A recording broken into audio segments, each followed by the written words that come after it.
I agree that Peter had a unique role amongst the apostles. But just because I recognize that Peter had a unique role, it doesn't follow that that role or that position or that office passes down similar to the apostles. It can get fairly messy when Protestants and Catholics converse about our differences, so I just want to thank you for your very charitable video. Whenever Catholics get asked why we believe that Peter was the first pope, we often point to Matthew chapter 16 verse 18 to 19. This is good, like there's nothing wrong with using this verse to prove that Peter was the first pope. However, it's an incomplete argument. So if the Protestant that you're talking to is confused as to why you're using this verse, they're rightfully confused because it's an incomplete argument. So you need to use Matthew chapter 16 verse 18 to 19 in conjunction with Isaiah chapter 22 verse 20 to 22. Because what Jesus tells to Saint Peter in Matthew chapter 16 is the same thing that God tells to Eliakim in Isaiah chapter 22. I say to thee, thou art Peter, and upon this rock I will build my church, and the gates of hell shall not prevail against it. And I will give you the keys to the kingdom of heaven, and whatever you bind on earth shall be bound in heaven, and whatever you loose on earth shall be loosed in heaven. Now what does Isaiah chapter 22 verse 20 to 22 say? On that day I will call my servant Eliakim, son of Hilkiah, and will clothe him with your robe, and bind your sash on him.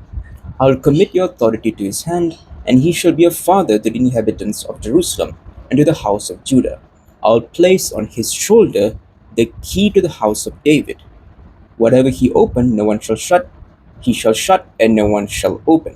This is, of course, God speaking to King David about Eliakim. Now already you can see what Jesus said to St. Peter is very similar to what God is saying to King David about Eliakim. Both receive the keys to the kingdom, both have power to bind and loose laws, and both become a father to the people who live in the kingdom. Now, in the video, you did say that you do agree that St. Peter has some sort of special authority, and that is something that we both agree on. But what about the succession of that authority? And this is where it gets interesting. Eliakim is actually a replacement for the previous steward.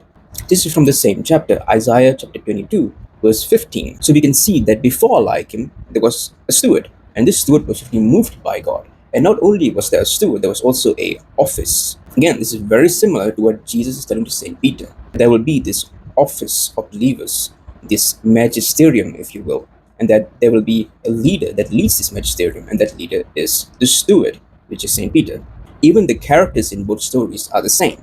In Isaiah, we have God, king, and steward.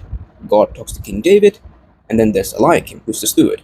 In the New Testament, you have God and king, which is Jesus, and you have Peter, which is the steward. So if you want to know what authority St. Peter has, all we have to do is look at Eliakim. God also says that Eliakim will be a father to the inhabitants in Jerusalem and the house of Judah. This is because King David's kingdom spanned Jerusalem, meaning his authority was confined to Jerusalem, which makes Eliakim's authority confined to Jerusalem. However, since Jesus, the son of David, is the new king of Jerusalem and he's the universal king of the world, that means that his steward would also have universal jurisdiction. This is why Catholics, unlike the Orthodox, would say that the Pope has universal jurisdiction and that the jurisdiction is not just confined to Rome. Because Jesus' kingdom is not confined to Rome, but is actually a universal kingdom. One of the main differences between the Catholic understanding of the kingdom and the Protestant understanding of the kingdom is the difference in its structure. Protestants, and I'm not saying that this is you, but Protestants typically have a very sort of republic, democratic understanding of the kingdom, whilst Catholics and the Orthodox have a more monarchical understanding of the kingdom. Just as a monarchy has levels of hierarchy, it's not just the king and the people, in the same way, a theocracy is not just God and the people, there's levels to it. Which is why we believe that there's a king, which is Jesus, and you believe that too, but we also believe that there's a queen, which is Mother Mary, and we also believe that the apostles are patriarchs, and we also believe that the saints in heaven also have a sort of royal authority or sort of royal position in heaven. This is also why we believe that there is a hierarchical structure on earth. There's the Pope, and there's the archbishops, there's the bishops, and then there's your local priest. It's not a democracy where you just have God and then people. It's a theocracy where there's structures in it. I hope that helped, and again, thank you for a very charitable video. I hope this helps you understand why we believe that St. Peter is not just the Pope, but there's also succession to it. God bless.